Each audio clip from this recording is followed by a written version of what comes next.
Estamos con Mario Bellón, directivo de la Liga de la Construcción del Uruguay, a quien le damos la bienvenida. Bueno, buenos días, buenas tardes, no sé en qué momento nos van a ver, pero bueno, en cualquier momento del día, bienvenidos. Gracias, Mario.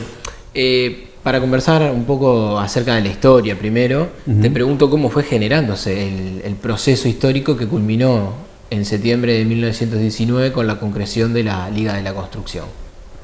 A ver, el proceso histórico del principio del siglo tiene como características que barren como horizontalmente las organizaciones. O sea, recordemos que en 1914 se crea la Sociedad de Arquitectos, después también se crean otras organizaciones internacionales. O sea, hay como un énfasis ahí en ese momento de generación de espacios en los cuales debatir, discutir. El Congreso también de Arquitectos Panamericanos, la propia Facultad de Arquitectura que se genera ahí en 1915.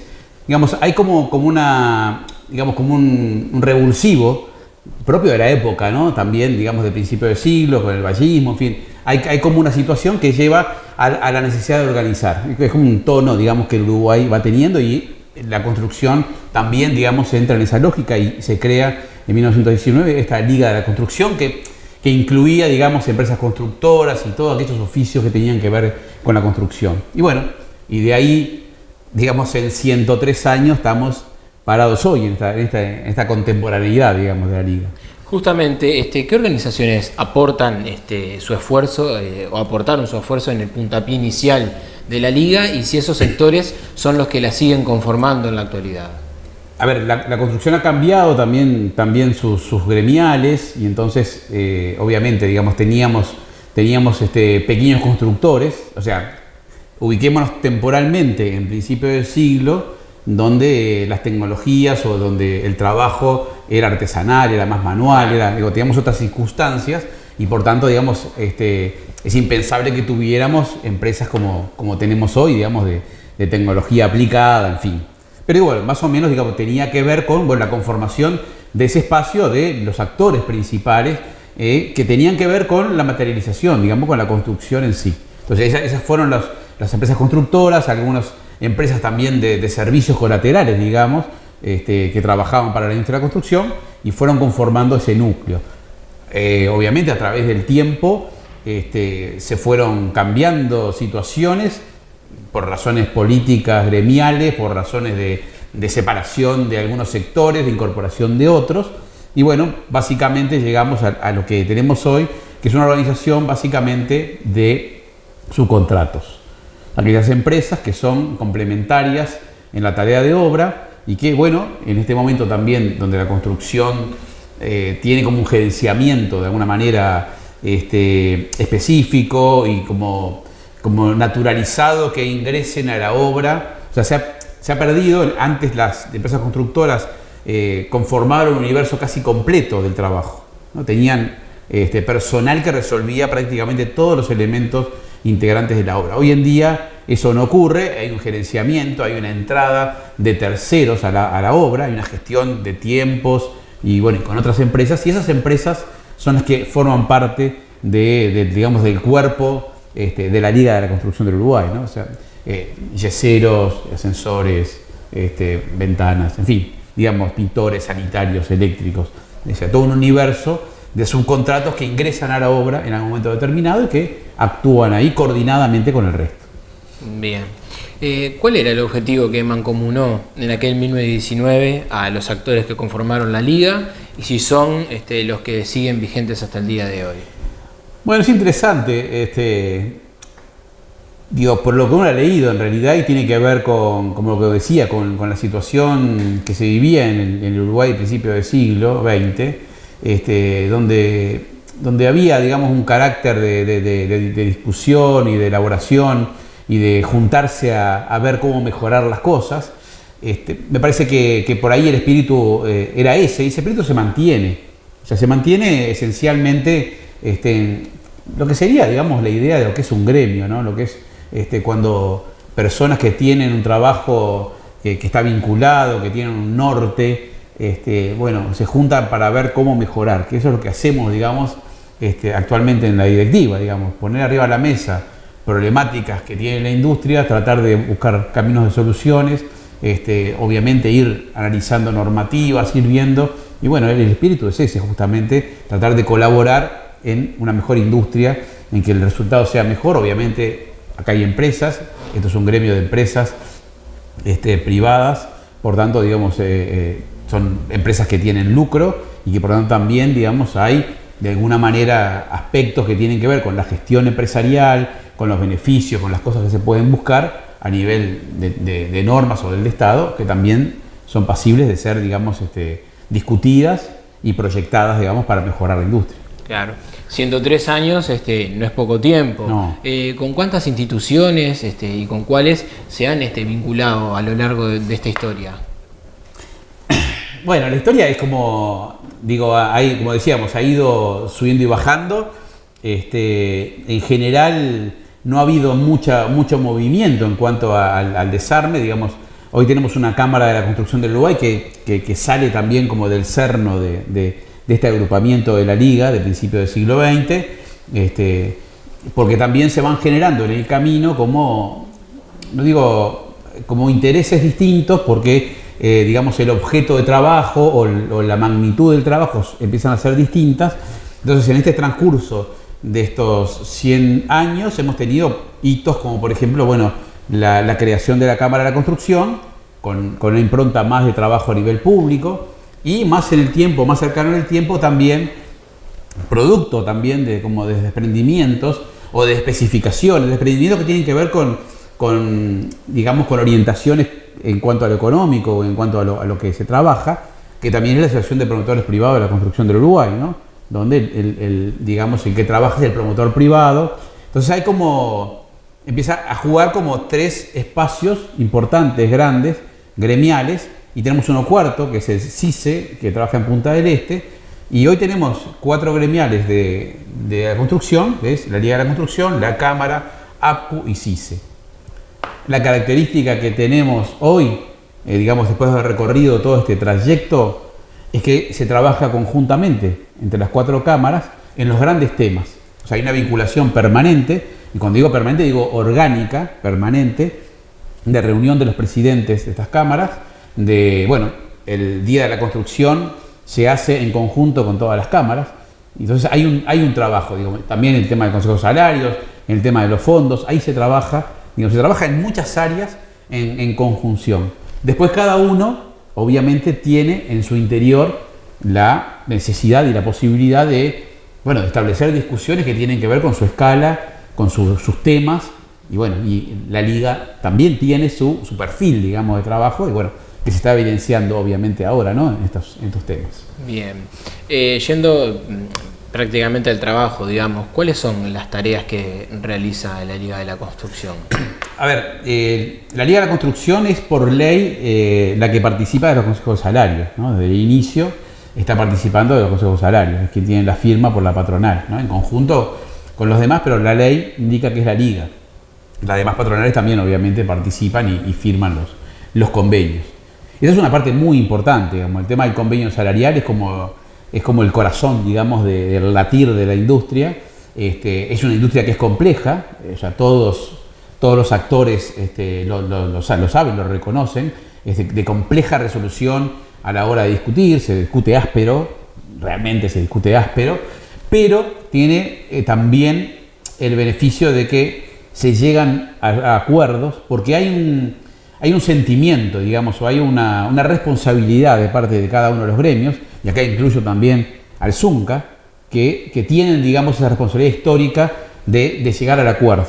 Entonces, digamos, más allá de que en etapas más o menos, pueden ser más o menos ríspidas las discusiones, se llega a una resolución.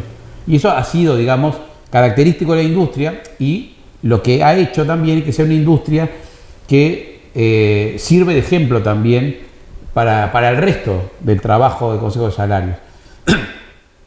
A veces se puede ver, porque también la industria de la construcción, cuando se discute en los consejos de salarios, también discute su propio PBI, discute su propio desarrollo. Entonces a veces también vemos cómo es una industria que no ha perdido prácticamente salario, digamos, ¿no? El peso del salario.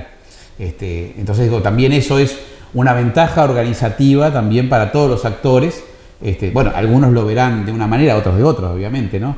O sea, pero el resultado siempre es un consenso, siempre está firmado por todos. Por tanto, después sí habrá discusiones en el medio de si está bien que se haya llegado a casi un 10% de ajuste, o y algunos lo verán como, bueno, yo no lo puedo tomar porque soy chico, en fin.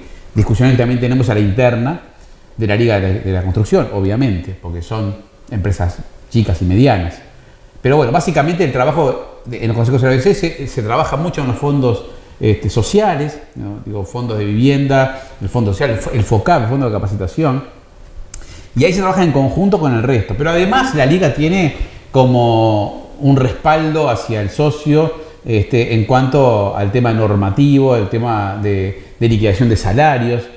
Hay una situación dentro de la industria que resulta un poco compleja a la hora de gestionar el trabajo en las obras, gestionar las altas en el DPS, hay una cantidad de normativas que requieren que haya un equipo profesional atrás para respaldar las dudas que existan y para capacitar también a la gente. Y bueno, la Liga tiene esos elementos, esos asesores para darle a las empresas. Y bueno, es uno de los resultados, es una de las cosas que la gente viene a buscar también acá. O sea, a la hora de liquidar sueldos, a la hora de ver cómo impacta la normativa de salud, bueno, ese tipo de cosas son las que se responden desde la Liga, que nos parece que es un valor también importante y parece que también hay que ponerlo en valor y que las empresas sepan que tienen en la Liga un respaldo de ese tipo. Lo digo, las que están en la Liga ya lo saben, pero lo digo también porque claro, para afuera. La idea es ampliar el universo y que sepan, digamos, que en la Liga de la Construcción tenemos armado, digamos, un respaldo para que las empresas puedan desarrollar de mejor manera su actividad. Y hay otras que se están pensando en este momento que tiene que ver con la gestión empresarial, que es una preocupación de la mayoría de la directiva, o de toda la directiva, que tiene que ver con a veces elementos de funcionamiento o elementos, digamos, de capacitaciones de los propios empresarios para hacer frente a dificultades momentáneas o hacer frente a dificultades que tiene la construcción, ¿no? Que en algunos casos, en estas empresas subcontratistas, a veces están llenas de trabajo, pero a veces tienen periodos en los cuales no, y hay que tener estrategias para poder sobrevivir. Bueno, ese tipo de cosas que los empresarios saben, obviamente, ¿no? Pero que desde acá, desde la Liga también se está, digamos, en forma proactiva, tratando de generar cursos, de generar capacitaciones, encuentros que tengan que ver con eso.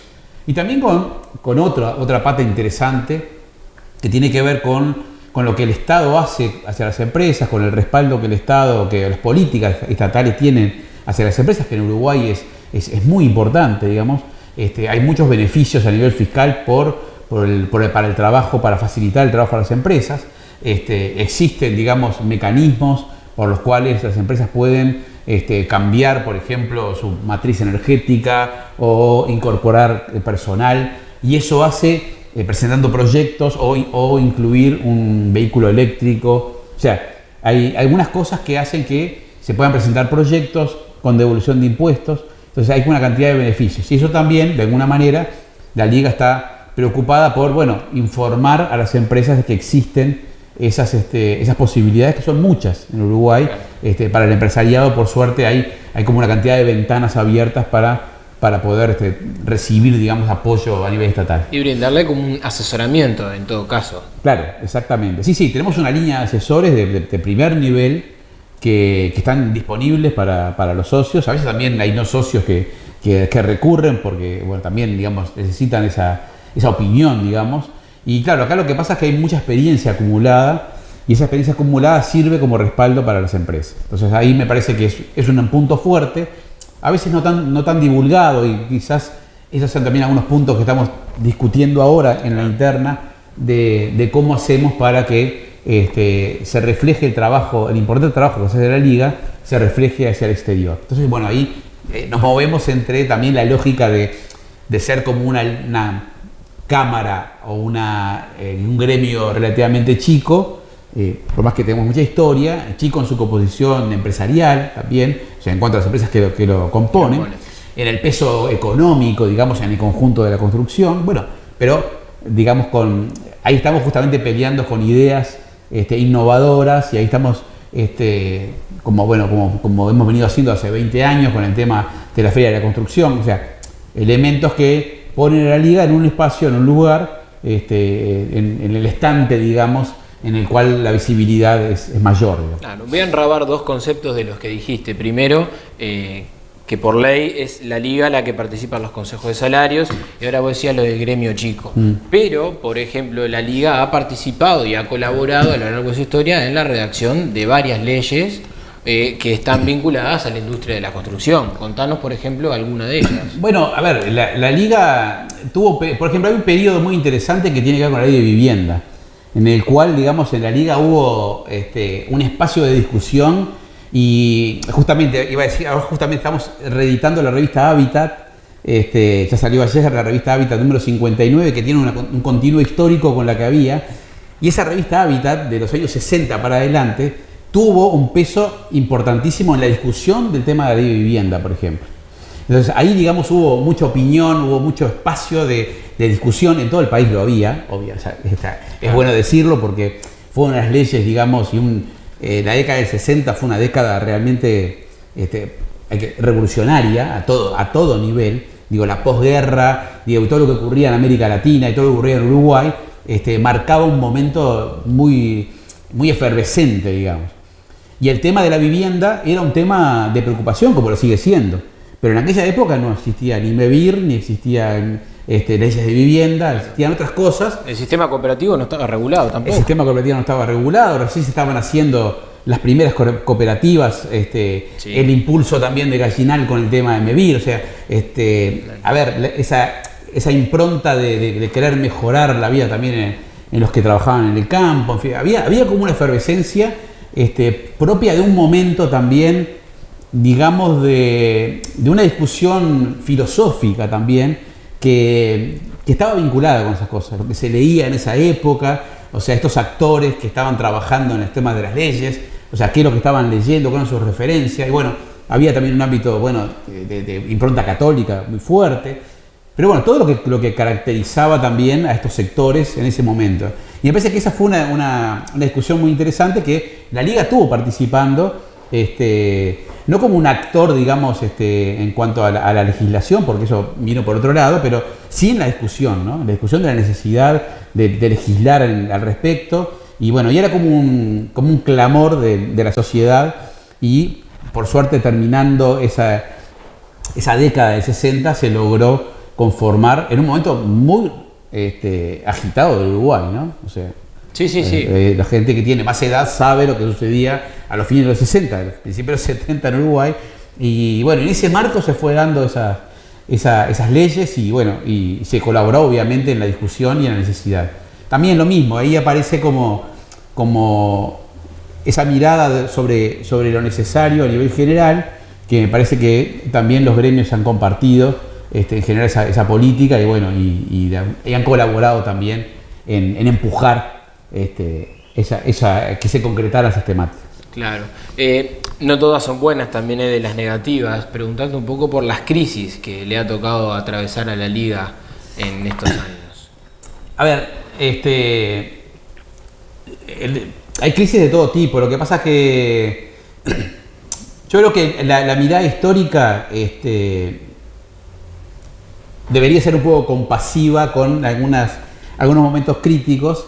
No digo compasiva porque no se pueda conversar de las cosas, siempre hay, digamos, tenemos un libro de los 100 años de la Liga, que yo los invito está colgado en la página web ligaconstrucción.org, porque justamente hay una complejidad en la historia, en la construcción, en la historia y en la construcción del relato de la historia, que la Liga de la Construcción resolvió de manera muy inteligente. Y se hizo un acuerdo con la Facultad de Arquitectura y Diseño de Urbanismo, con el Instituto de Historia, y se hizo un acuerdo para que historiadores de la arquitectura analizaran los documentos, miraran con ese ojo crítico histórico y conformaran el relato. No me animaría yo a decir hitos o crisis muy problemáticas, pero sí le diría que el que quiera puede ir a ver ese relato que es muy bueno, está muy bien redactado aparte, ese relato, y nos muestra esos altibajos que tienen también porque, a ver, las crisis hay que contextualizarlas. Entonces, no es lo mismo mirar o hablar en 5 minutos de una crisis de 1942 que poder leer un relato que me va llevando contextualmente a ver a dónde estoy parado y por qué se dan esas situaciones.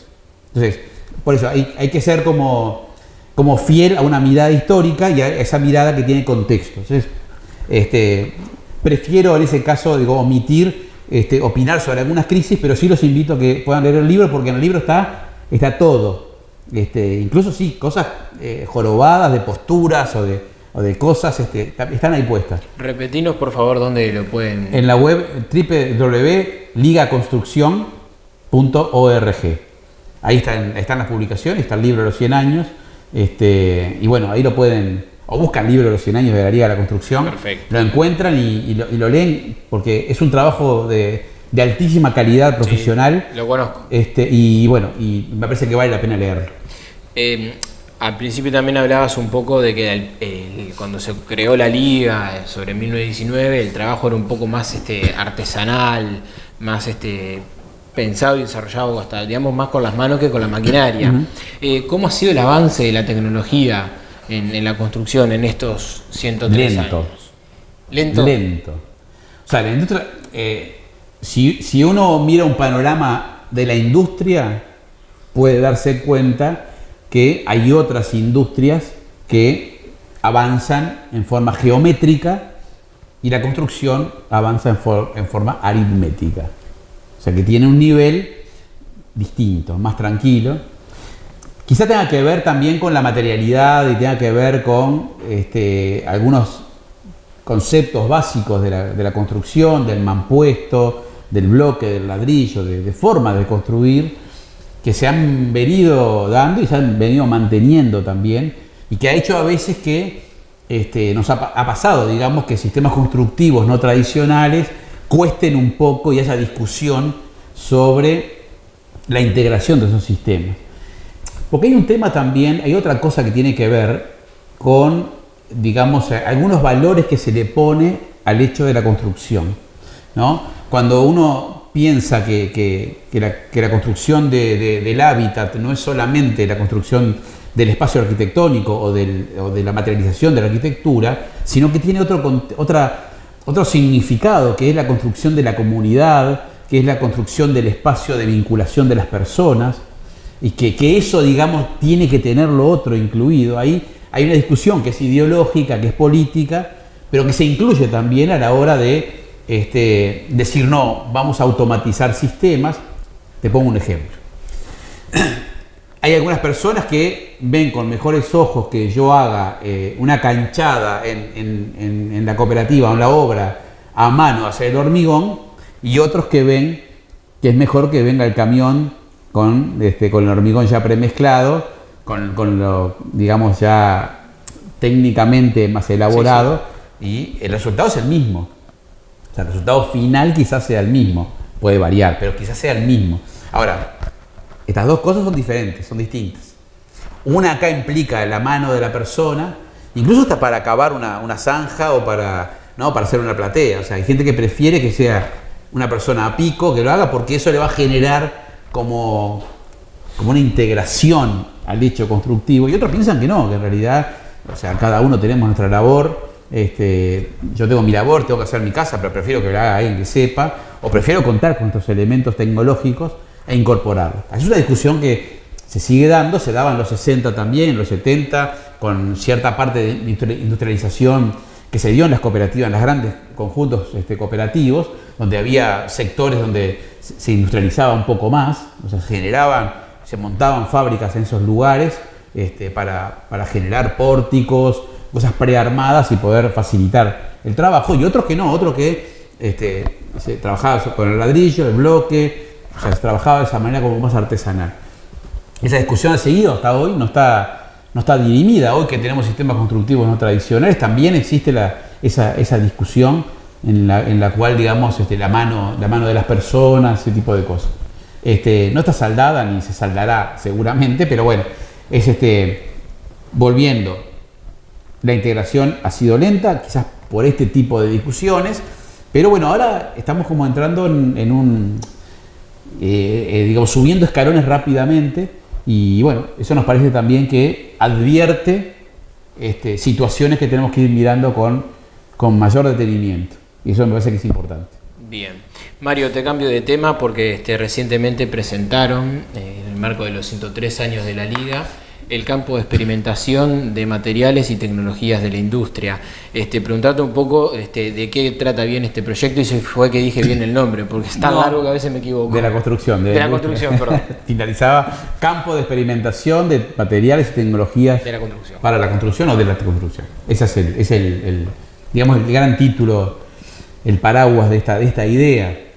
Esta es una idea que se ha discutido, digamos, en el Consejo Directivo de la Liga como parte de otros temas que se discuten, como la inserción de la mujer en la industria, en fin, otros temas que se están discutiendo. Y este es un tema que se comenzó a discutir a partir de distintas visiones o iniciativas, pero que el Consejo Directivo lo toma como un tema a impulsar, y bueno, en consecuencia de este festejo de los 73 años se presenta esta idea fuerza, idea de creación. Es una idea.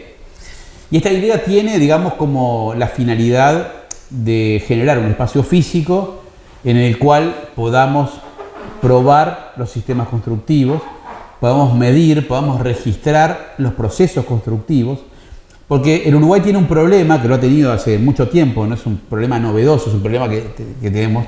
Tenemos dos problemas. Uno es el déficit habitacional, y con ese déficit la idea de buscar soluciones y la idea de integrar sistemas constructivos industrializados que hagan que las viviendas se hagan en forma más rápida.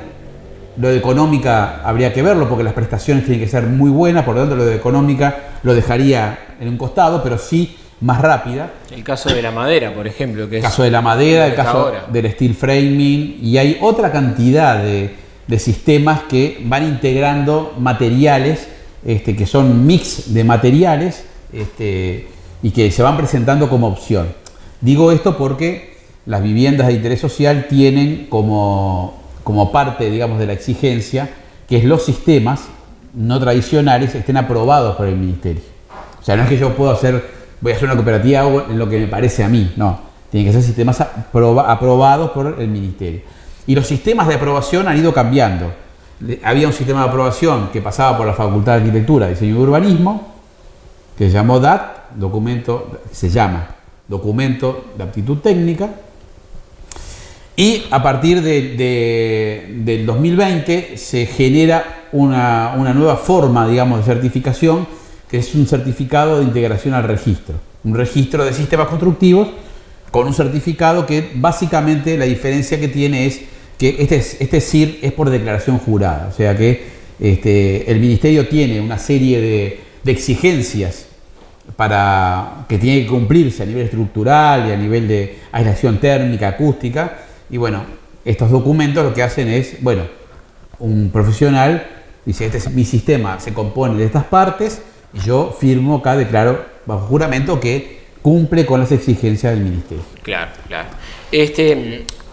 Preguntarte un poco cuándo comenzará a funcionar, si tienen previsto una fecha, el lugar dijiste que no estaba confirmado. No, o sea, lo que nosotros tuvimos la intención justamente de hacer el lanzamiento público, porque esta idea es una idea de conjunción de saberes y de conjunción también del trabajo de muchas partes. Yo te diría que, digamos, como idea, digo, es una idea país, porque también es una idea país en otros lugares del mundo, en los cuales se desarrollan este tipo de campos de experimentación, que tiene, digamos, necesariamente que incluir a la academia, tiene que incluir al Estado a través de los ministerios, y tiene que incluir a las empresas privadas. O sea, esta sinergia de nuevo tipo, o no tan de nuevo tipo, que en la industria de la construcción es imprescindible. O sea, no hay forma de que, digamos, podamos desarrollar una actividad de investigación, de innovación y de verificación si no tenemos esas tres patas. O sea, los ministerios con las normativas y la academia investigando con sus equipos de investigación, y la empresa privada también aportando lo suyo, porque también tienen investigación, tienen desarrollo de cosas, y bueno, ¿Cómo conjuntamos eso? Y eso digamos, en un eje que tiene que ser un eje económico y de gobernanza, obviamente. Esto necesita economías para poder desarrollarse. Por tanto, el primer paso es de seducción. Entonces, el primer paso es de presentar esto a nivel público, decir, señores, hacemos un análisis de la situación de la industria de la construcción, hacemos un análisis de la situación de la implementación o de la integración de sistemas constructivos y estamos viendo esto, que es falta de controles, estamos viendo algunos peligros latentes, estamos viendo, suceden cosas como por ejemplo el tema de que tenemos patologías, y yo agregaría que tenemos algunas patologías que se pueden prevenir y que no lo estamos haciendo porque no estamos teniendo una secuencia de trabajo en el cual mirar a partir de un prototipo 1.1 la materia, ver cómo se construye, ver cómo se integran sus elementos y poder eso mostrárselo al cooperativista que va a tener que meter mano para hacer su casa, al Instituto de Ciencia Técnica que tiene a su equipo técnico que va a tener que conocer no este sistema, los 30 que hay. Porque la cooperativa puede decidir por cualquiera de ellos. Entonces yo tengo que tener preparada a esta gente para que sepa cómo manejarse. Y no siempre es fácil. Digo, es el nivel, digamos, de actualización de los profesionales no siempre es el deseable. O sea, se estudia menos, se actualiza menos de lo que deseable. Y a su vez tenemos también toda la academia. Tenemos la academia en el sentido de, bueno, la Universidad de la República, las universidades privadas, la UTU. O sea, ¿cómo hacemos que este elemento construido sea, digamos, parte de la mirada del estudio de esa gente? Entonces, eso también es, digamos, este campo es también un nodo, es un centro hacia el cual van a confluir estas cosas. Y la empresa privada. O sea, tenemos que exigirle a la empresa privada que propone un sistema constructivo que lo construya. Que nos construya uno, que podamos medir, que podamos registrar el proceso desde que arranca. Si es sobre una platea, si es sobre pilotines, y que nosotros tengamos registrado cada uno de los elementos. ¿Para qué esto?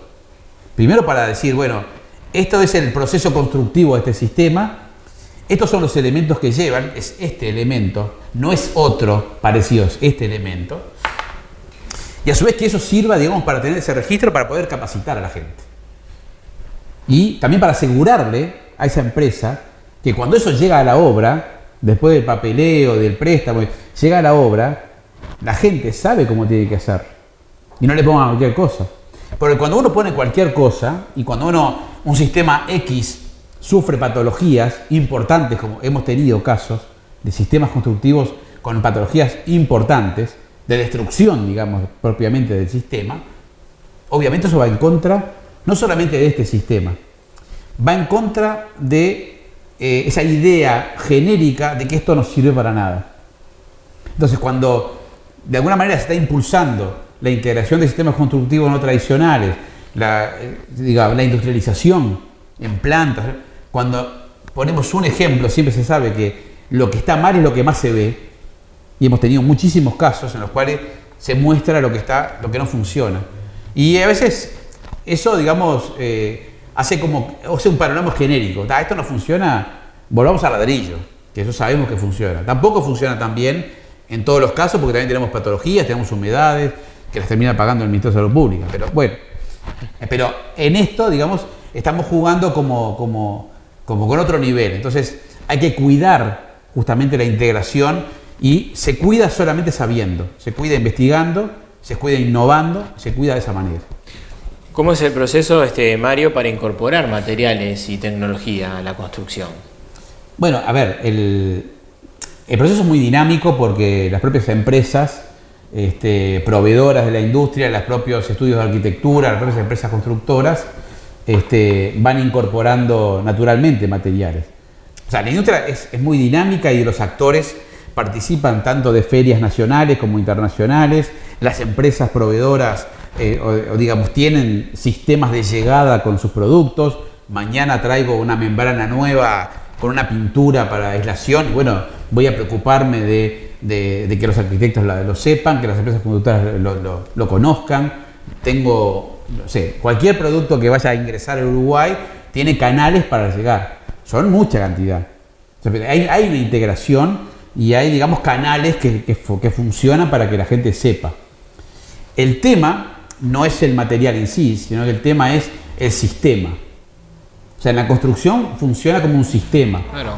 Cada vez más. ¿Cómo encastrarlo dentro del sistema, digamos? Exacto. ¿Cómo? A ver, la construcción ha ido cambiando y hoy es una construcción, podemos hablar que es una construcción de elementos, que integran elementos a la construcción.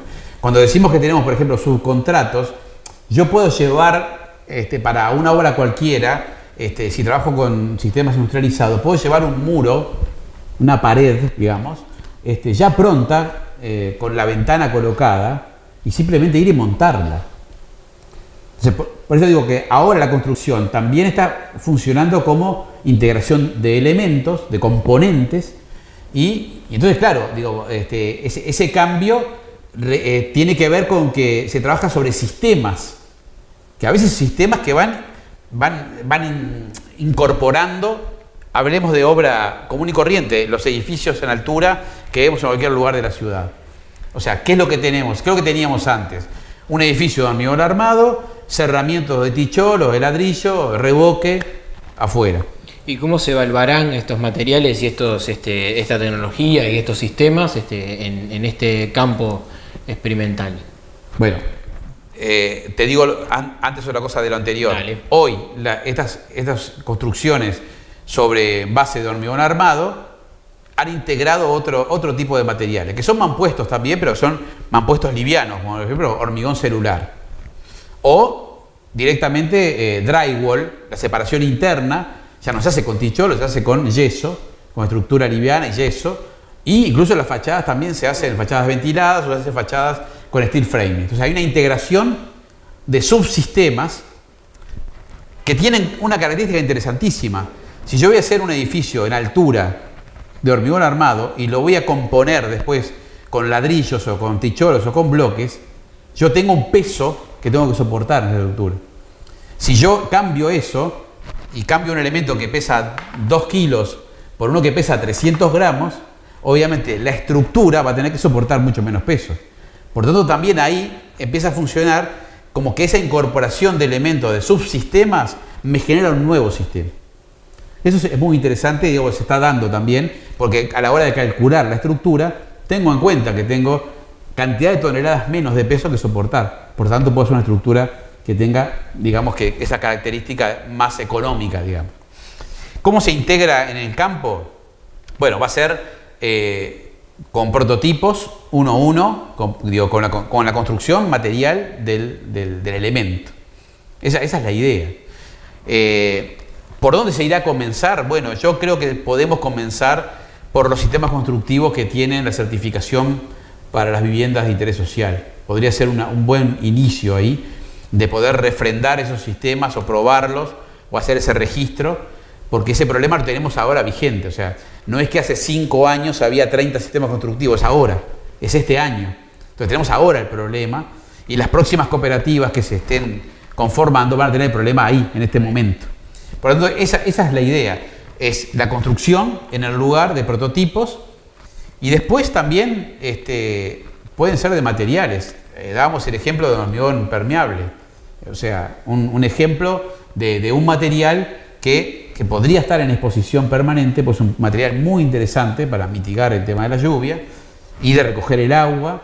Y podríamos tener también, aparte de tener ese prototipo de sistema constructivo, 1, 10, 15 o 20, poder también tener algunos materiales y poder integrar otras cosas, como puede ser también tecnología energética, panelería solar, domótica.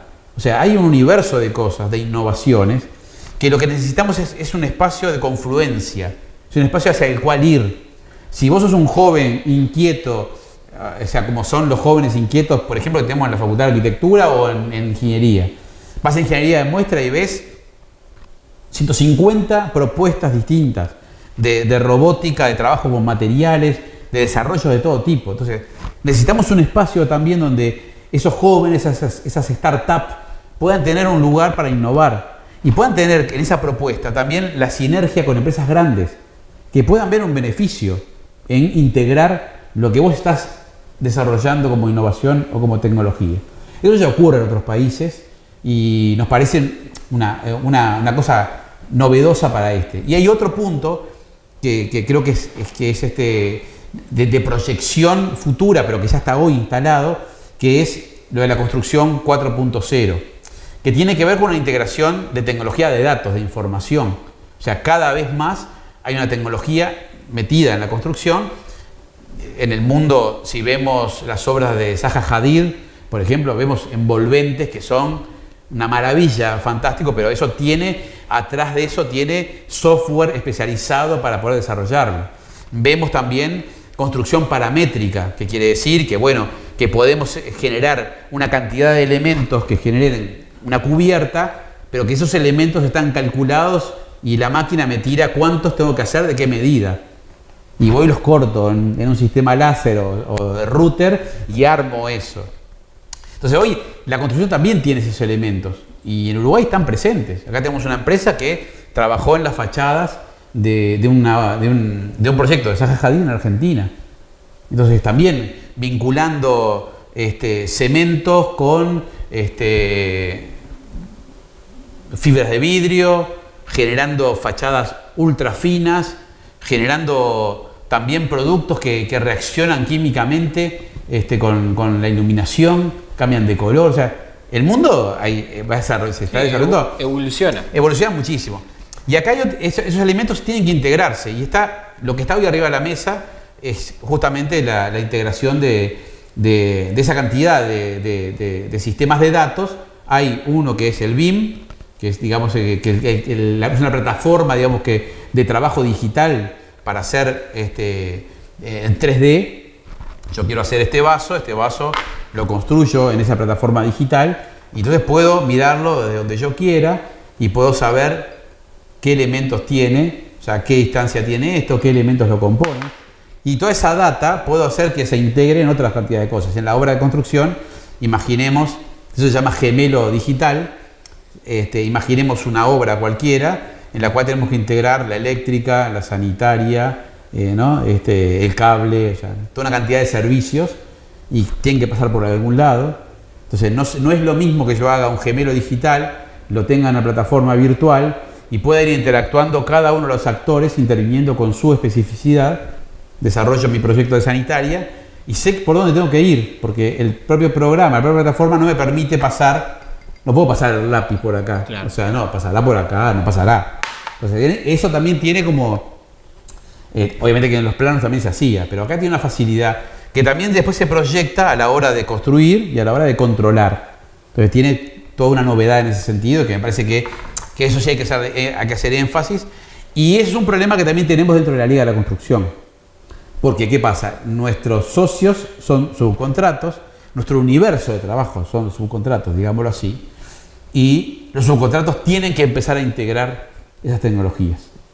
Entonces, será de a poco, será integrando jóvenes, integrando nueva gente, o sea, capacitando a los que están, pero es necesario porque en poco tiempo, como ocurre en otros países, va a haber una exigencia de presentación de los proyectos en estas plataformas. Ocurre en Chile con la parte pública y acá se está trabajando hace años para que sea eso también. En la ANB se está trabajando con estos sistemas, la plataforma, para empezar a pilotear, para empezar a presentar los proyectos de cooperativas o los proyectos de vivienda promovida. Quizás empiecen por los de promovida porque están un poco más armados, pero en poco tiempo, quizás en un año o capaz que menos, ya se están desarrollando protocolos para hacer eso. Entonces ese es el camino de ida y ahí hay que subirse. O sea, no hay posibilidad. Por tanto, también acá en el campo de experimentación, vamos a tener que partir también de un gemelo digital y a partir de desarrollar todo. Claro. Es apasionante. Ya veo. Mario Bellón, directivo de la Liga de la Construcción, conversando con nosotros en TLR.